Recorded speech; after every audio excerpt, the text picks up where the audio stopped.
L'aide fondamentalement vient toujours après que toi tu aies eu apporté quelque chose aux gens. Personne ne t'aide pour rien. Ça n'existe pas. Moi je ne connais pas des personnes qui dans l'univers entrepreneurial vont t'aider pour rien.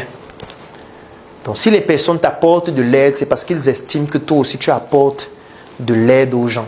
Toi aussi tu apportes une certaine valeur. Un peu comme j'ai pris l'exemple avec les étudiants qui doivent apporter une certaine valeur ajoutée dans l'entreprise dans laquelle ils veulent collaborer ou alors ils veulent travailler.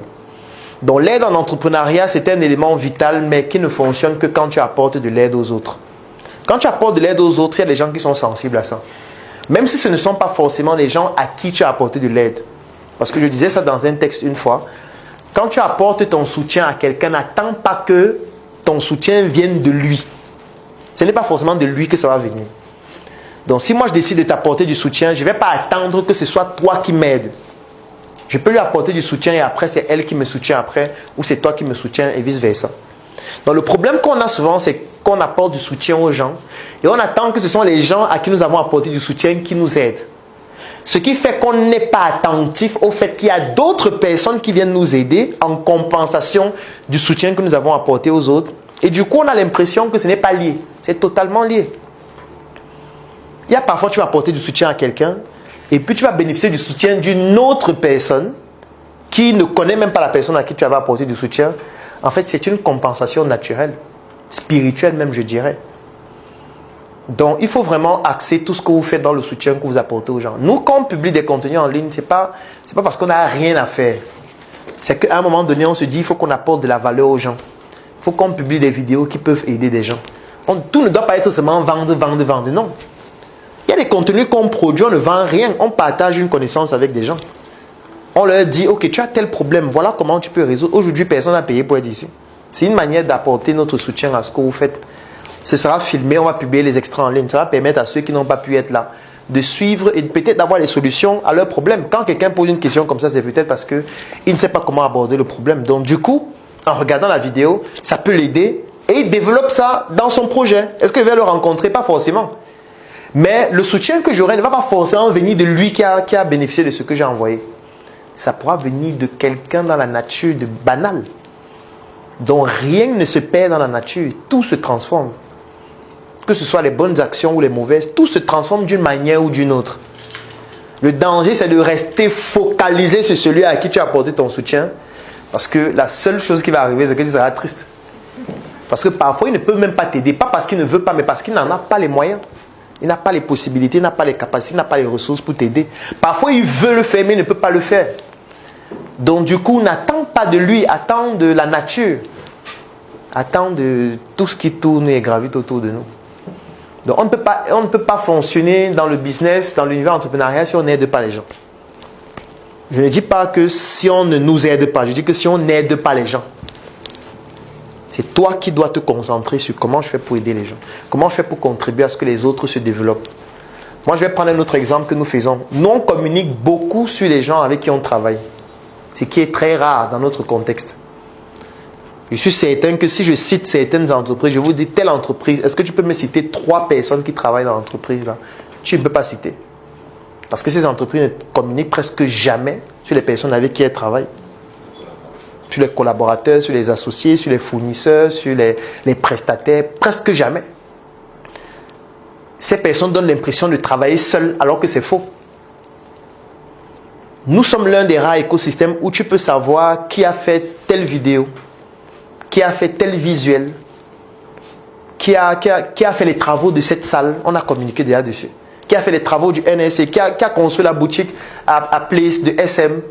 On a des reportages dessus où on les présente, où chacun vient se présenter, on met son nom, on met sa qualification. Si tu as besoin aussi de lui pour faire pour toi, tu peux l'appeler. Les gens ne le font pas. Et soit c'est par ignorance, soit parfois c'est par méchanceté purement. Quand je poste les visuels de Njoka, je vous dis, celui qui a fait le packaging, s'il s'appelle tel, voilà son nom, voilà son numéro. Si tu veux faire des packagings similaires, tu le contactes. Il va faire aussi pour toi. Si tu as les moyens, tu payes, il fait. Ce n'est pas que je fais et je cache l'information pour que personne ne sache, pour que je sois le seul à faire. Non, ce n'est pas ça. En Afrique, le développement est communautaire. C'est ça notre culture. Ça veut dire que quand je fais un produit comme Njoka, Ou alors quand nous faisons un produit comme Joka, parce que c'est ce que je devrais dire, c'est parce qu'on veut inspirer les autres, on veut créer une émulation. On voudrait que quelqu'un qui fait aussi le Made in Cameroun se dise, mais attends, ceux-là avec qui on marche chaque jour, c'est eux qui ont fait ça. C'est que nous aussi on peut faire. Au lieu de faire des bricolages comme ils font souvent, ils se disent, nous aussi on va faire quelque chose de bien. Il faut qu'on fasse même mieux que eux. Et nous on leur facilite la tâche en leur disant, ceux qui ont fait pour nous, les voici, voilà leur nom, voilà leur page, contactez-les. Ils vont même donner une formation gratuite. Parce que plusieurs donnent des formations gratuites ici. On a gagné des formations gratuites où on vous dit, celui qui a conçu le logo, par exemple, de Joka, qui s'appelle Litchi Stéphane Ghost, il va venir donner une formation gratuite à la Startup Academy. Il en a déjà donné plusieurs à Startup Academy. Il y a un des doigts là, même ici au NSC. On vous dit, venez suivre gratuitement pour apprendre aussi à faire. Et puis après, il peut vous accompagner à faire aussi pour vous. C'est ça qu'on appelle l'émulation. Mais ailleurs, c'est difficile de le voir. C'est difficile. Chacun est comme le héros. Ils font comme s'ils sont seuls, comme s'ils faisaient tout. Non, c'est faux. On communique jusqu'à vous dire que, est-ce que vous savez que voici un de nos vendeurs? Si vous voyez les chiffres qu'on fait là, celui-ci, lui, participe à ça, c'est l'un des meilleurs vendeurs. C'est pour dire que si tu veux qu'il vende aussi pour toi, tu le contactes. Si vous vous entendez, il va vendre pour toi, il ne va pas vendre pour quoi. Donc c'est pour dire que nous, on est dans le partage de manière permanente, de manière continue. Et forcément, quand tu es dans le partage de manière permanente et continue, rien ne se perd. Donc toi aussi, tu bénéficies. La nature s'arrange à ce que tu en bénéficies d'une manière ou d'une autre. Donc moi, j'ai beaucoup aimé l'un des livres de Valère Bélias. Je ne sais pas si c'est disponible ici, mais je pense que ça doit être à la vitrine. Le titre, c'est « Les pauvres sont égoïstes ». Non, ça doit être à la vitrine. Ça doit être à la vitrine. Le titre, c'est « Les pauvres sont égoïstes ». Et moi, j'ai beaucoup aimé le titre de ce livre parce que c'est vrai. C'est tellement vrai. Les pauvres sont égoïstes. Ils sont pauvres parce qu'ils ne donnent pas assez. Ou ils se disent qu'ils n'ont rien à donner. Non, ils ont à donner.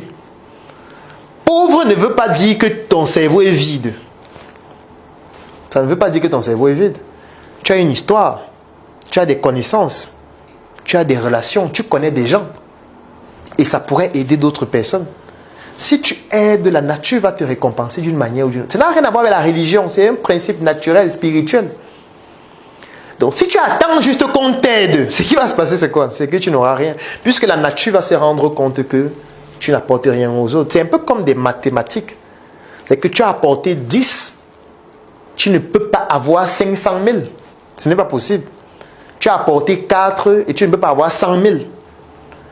Tu as apporté 100 000, peut-être tu pourras avoir 20 000. Tu vois que plus tu apportes, plus ce que tu as aussi sera important. Mais si tu n'apportes rien, bah, il n'y aura rien. C'est tout. Donc ça, c'était pour sa question sur l'aide. C'est vrai qu'elle n'était pas très précise, mais bon, ça va permettre de l'éclairer.